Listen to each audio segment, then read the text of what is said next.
আমরা সবাই জানি গতকাল যে নৃশংস হামলা এবং হত্যাকাণ্ড সংঘটিত করা হয়েছে, এই যে আসলে এই হত্যাকাণ্ডের সাথে শুধু ইসরায়েল জড়িত এই কথা বলার কোন সুযোগ নাই। ইসরায়েলকে ইউজ করা হয়েছে, কিন্তু এর সাথে সবচেয়ে বড় পরাশক্তি জড়িত। সংগ্রামী ভাই এবং বন্ধুগণ, আমরা আজকের এই বিক্ষোভ সমাবেশে আমরা এই হত্যাকাণ্ডের আমরা তীব্র নিন্দা এবং প্রতিবাদ জানাচ্ছি।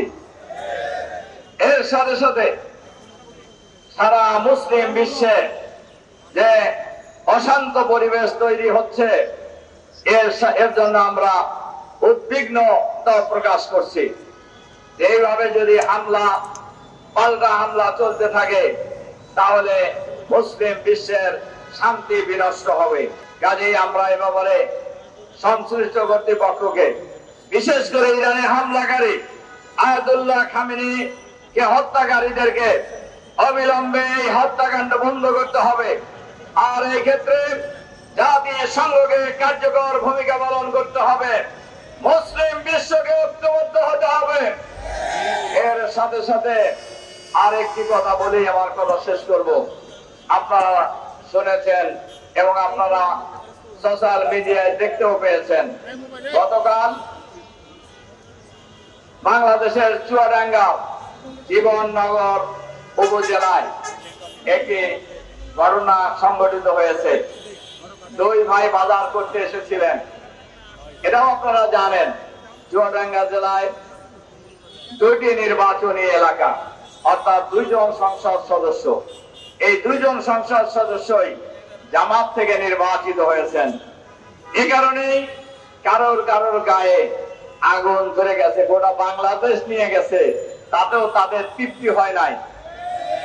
তারা সব নিয়ে নিলে পারলে তাও তৃপ্তি হতো কেন আমরা জানি না। অন্যের জিনিস খাইতে যারা মজা পায়, তাদের কোনোদিন পৃথিবীতে তৃপ্তি হয় না।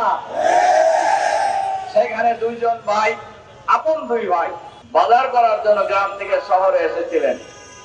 তাদের উপর আকস্মিক ভাবে রামদা দাও কুড়াল নিয়ে হামলা করে তাদেরকে নৃশংস ভাবে আহত করা হয়। তাদেরকে গত রাত্রে যখন ঢাকায় আনা হচ্ছিল, প্রতিমধ্যেই এক ভাই হাফিজুর রহমান নামে তিনি শাহাদাত বরণ করেন। আরেক ভাই এখনো মৃত্যুর সাথে পাঞ্জা লড়ছেন। মুমূর্ষু অবস্থায় ঢাকার একটি হাসপাতালে উনি চিকিৎসাধীন আছেন। আমরা এই ঘটনার তীব্র নিন্দা জানাই। আমরা সরকারকে বলতে চাই, হত্যাকাণ্ড ঘটিয়েছিল আগের সরকার, অনেক ঘটনা ঘটিয়েছে, কিন্তু শেষ রক্ষা তাদের হয় নাই। হত্যাকাণ্ড ঘটিয়ে, সন্ত্রাস চালিয়ে, মানুষ খুন করে ক্ষমতায় থাকা যায় না। মানুষ খুন করে দেশ পরিচালনা করা যায় না।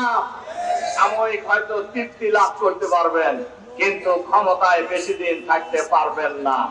এজন্য আমরা সরকারের স্বরাষ্ট্রমন্ত্রীকে আহ্বান জানাতে চাই, আপনি নতুন স্বরাষ্ট্রমন্ত্রী হয়েছেন, জনগণ আশা করে আপনি নিরপেক্ষ ভূমিকা পালন করবেন। আপনি কোন দলের মন্ত্রী নন, দেশের মন্ত্রী। দেশের সকল মানুষের জান, মাল, ইজ্জত, আবরুর, নিরাপত্তা বিধান করা আপনাদের দায়িত্ব। আমরা আবার জানাতে চাই, অবিলম্বে এই খুনিদেরকে গ্রেফতার করতে হবে।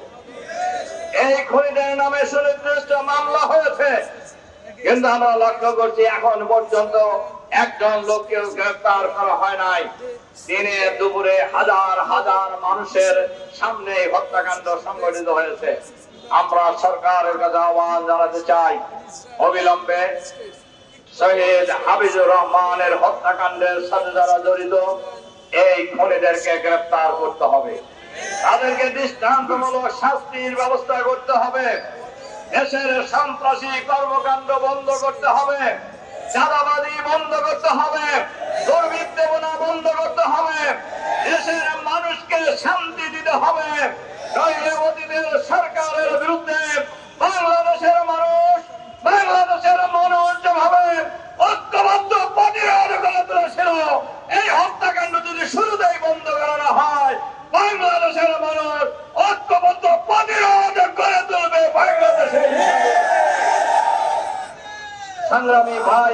বন্ধুগণ, এজন্য আমি আবারও সরকারের কাছে আহ্বান জানাতে চাই, অবিলম্বে সন্ত্রাসী কর্মকাণ্ডের সাথে যারা জড়িত তাদেরকে আপনারা চিহ্নিত করুন, গ্রেফতার করুন, বিচারের আওতায় নিয়ে এসেন।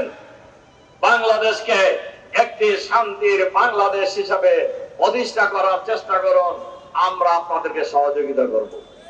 কিন্তু যদি এর ব্যত্যয় হয়, সব কিছুই যদি দলীয় দৃষ্টিভঙ্গিতে বিবেচনা করেন, আমরা সিদ্ধান্ত নিয়েছি আমরা পার্লামেন্টে এবং রাজপথে উভয় জায়গায় আমরা সকল অপকর্মের বিরুদ্ধে আমরা লড়াই চালিয়ে যাব ইনশাআল্লাহ। কাজেই হত্যাকাণ্ড ঘটিয়ে আমাদেরকে ভয় দেখানোর কিছু নাই, এটা আপনাদের ভালো করে জানা থাকার কথা। কারণ আমরা আপনারা একসাথে মেলা দিন আন্দোলন করছি, আপনারাও কি জিনিস তাও আমরা জানি, আমরা কি জিনিস তাও আপনারা জানেন। আমরা বলবো এই সমস্ত হত্যাকাণ্ড, সন্ত্রাসী কর্মকাণ্ড আল্লাহর রাস্তে বন্ধ করুন। এই আহ্বান জানিয়ে আবারও খুনিদের গ্রেফতারের আহ্বান জানিয়ে আমার বক্তব্য এখানে শেষ করছি। আল্লাহ হাফেজ। বাংলাদেশ জিন্দাবাদ, বাংলাদেশ জামাত ইসলামী জিন্দাবাদ।